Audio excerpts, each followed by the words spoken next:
There are some culture shocks that I'm still shocking from up till this day.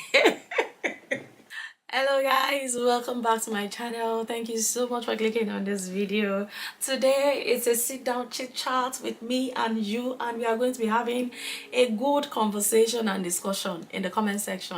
So please don't leave this video without dropping me a comment in the comment section, especially if you're also in the United Kingdom. So today it's all about an updated video of my culture shocks in the United Kingdom. I am Nigerian and I've been in the UK for almost 4 years now. So like I said, it is updated because I've actually made a video about this before, but I don't think it was on this channel. And right now I just felt like, okay, it's time for an update. Let's make an updated video about my culture shocks as a Nigerian in the United Kingdom. And some of these shocks, it lasted for a few months to some years and then I got over it. But some, I am still shooken up till now. Like, it still they shook me when I experienced it. Hey guys, welcome back to my channel. Thanks so much for clicking on this video. If you are new here, you're welcome. My name is Victoria and I am a Nigerian vlogger currently residing in the United Kingdom. And on this channel, we get educated, we get informed, and we get to learn how to thrive in the United Kingdom, especially as immigrants. So if you like this video, make sure that you give it a like, leave a comment below, share this video and subscribe. So number one on my list will have to be the culture of saying thank you, thank you, thank you, thank you. I mean, these words, thank you, sorry, please, they are very, very common and they have weight in this part of the world. They have a lot of weight, which I think that other countries should emulate. I stay in the northern part of England, and especially here, thank you is very common. I remember the first time I got on a bus here, and I noticed that people, when they were coming down, they were saying thank you, thank you, thank you. And honestly, I found that so, it was shocking and funny to me at the same time. But anyway, I quickly blended. When I was getting down, I also said thank you, and then he replied with your welcome or cheers or something like, yeah, people say cheers too a lot. Yeah, so that was my first experience. You know, the first thing that actually shook me when I came here, like the culture of thank you, thank you, thank you, thank you, like anything, thank you. And I think it is a good thing to know that you are appreciated for whatever you are doing, even if you are still being paid for it. I think it's a good culture, which I am so happy to be in right now. The second thing that I would say shocked me when I came in here is the culture of no sorry. Like, it's not your fault. Like, you know, back in Nigeria, when something happens, even if it's not your fault, but the fact that you are there at that point when that thing happened, it is just normal for you to say, sorry, so sorry, sorry. You try and say that here and you get the biggest shock of your life. First time I tried that, I don't know what maybe I was at work or something, and then probably someone dropped a plate or something, and I was like, oh, sorry, and the person was like, no, there's no need to be sorry, it's not your fault. I'm like, okay. So really, anything that is not your fault, yeah, they don't expect you to say sorry. So at first I was wondering, like, okay, so if I was there when that thing happened and it wasn't a good, pleasant something, what was I supposed to do?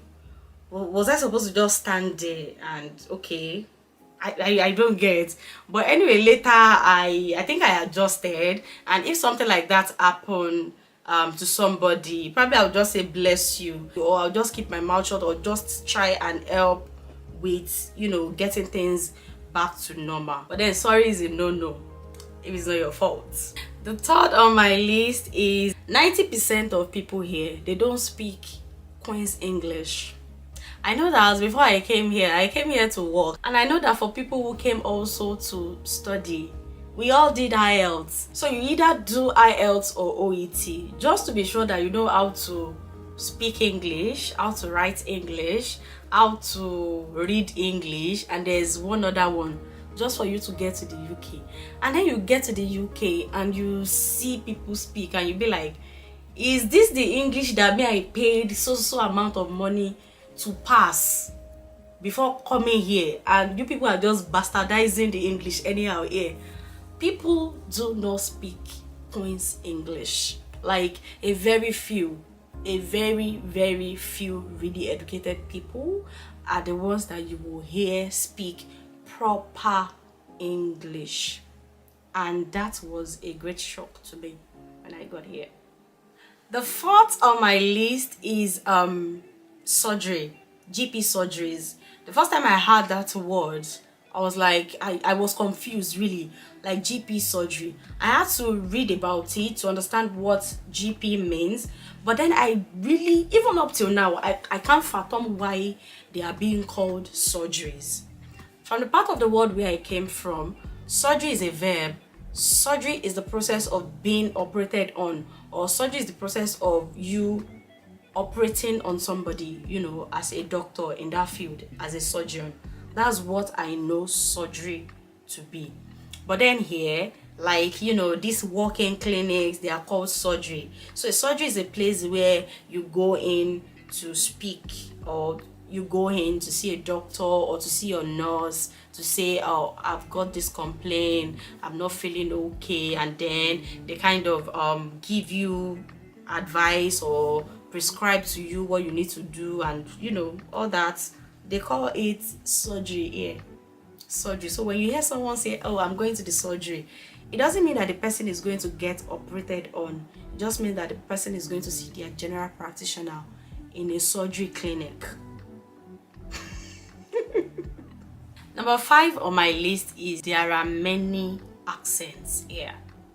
There are many accents. So I stay in the northeast of England, Newcastle to be precise, and the accent here is called Geordie. Geordie.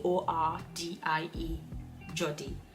And when I first came in, when people are speaking, I mean original Geordies, when they are speaking, I'll just keep quiet and just smile. When they are speaking to me and they say, you know, it gets to a point when you keep saying pardon, come again, and you yourself, you are tired of saying come again. You just keep quiet and be smiling. They say something, you just smile and you nod. That was how I was surviving at a point when I first came in here, because I could not understand a thing. At the worst, probably maybe we are in a meeting and I really needed to understand what the person is saying. I tell them, excuse me, please take it one by one. So the person has to come down to my level and really speak very slowly for me to understand. Right now, I think I am catching up. Like if they speak Geordie beside me, I can catch up. It can take me a split of a second to like get it fully, but it is better now compared to when I first came into Newcastle. So there are different accents. Even there are some parts of the UK that they do not speak English. Like they speak Welsh.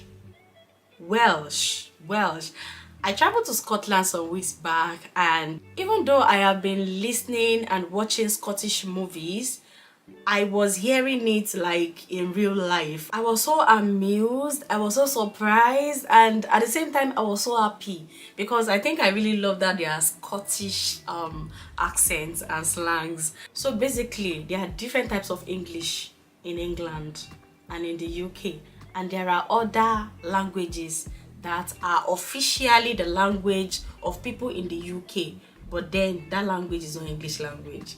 It was kind of confusing and shocking to me when I first came in, so I said I must put this on the list. If you're enjoying this video so far, please let me know in the comment section what are some of the culture shocks that you had when you first came in into the UK, or some of the ones that you are even still experiencing right now in the United Kingdom. The next on my list is not every white-skinned person you see is British. Because the person is white-skinned doesn't mean the person is a British citizen or a British person. So it's actually when you start interacting with people, or when you know you hear them speak, maybe they are speaking on the phone or they are speaking with their friends, that's when you be like, this one is not British. So I think that got me for a while when I first came in here, especially at the point when there were not as many Nigerians or many Africans. I don't see a lot of Africans around. I used to feel like, oh, like, you know, like I'm the only one outside of England in this area. But by the time you start interacting with people, you understand that not every white-skinned person that you see is British. Next on my list, bosses don't wait for you here. You wait for bosses. Oh my god, bosses don't wait for you. You gotta wait.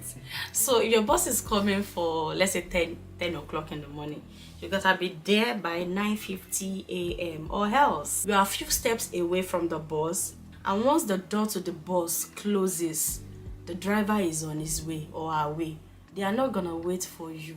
I think some of the most wicked people that I have seen in this UK are bus drivers in this United Kingdom. There are some bus drivers that wait for you actually, like say you are just like 2 steps away and you are gesticulating for them to wait, you know, when you see that the door has already closed and they are ready to move.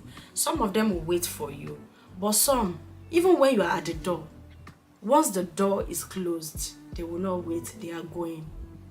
I've experienced that a lot of times, and I have seen people experience that before. And you see the wickedness of some drivers, you'll be like, but uncle, why? It takes just 1 second, 1-2 seconds to just wait for this person to come in. No, they will not wait though. They will not wait. So it's better for you to be at the bus stop 5-10 minutes before the bus arrives than for you to be few steps away from the bus when the bus is about to leave. The next on my list is that coffee and tea is a major thing here. Like the British drink coffee and tea like, you know, like they drink water. I don't know the average, probably I'll put it on the screen, like the number of cup of tea that an average British drinks in a day. So when you come to visit me and I offer you tea or coffee instead of eba and okra, please don't be offended. The next on my list is credit is actually a good thing. Credit is a good thing here. Like you buying things on credit, buy now, start paying in 3 months or 6 months is a normal thing here. So credit is a big thing. Like is a big thing. You want to buy car, they will check your credit score. You want to buy house, they will check your credit score. You want to do any major thing, they are going to check your credit score. Even sometimes when you want to rent house, when you want to rent apartment, house, some of the landlords and letting agencies will check your credit score just to be sure that you are reliable, you are trustworthy, you are disciplined enough to be able to consistently pay for what you are buying or, you know, where you live. So having a good credit score is a big thing here in the UK, and it is usually advised that you buy things on credit so as to build your credit score. You know, you'll be able to start paying back every month and things like that. The next on my list is, I don't know how to put this, but I've noticed it quite a number of times, and every time I see this thing, it shocks me, it amazes me how wonderful God is. And that is, I see a reflection of people that I know back home.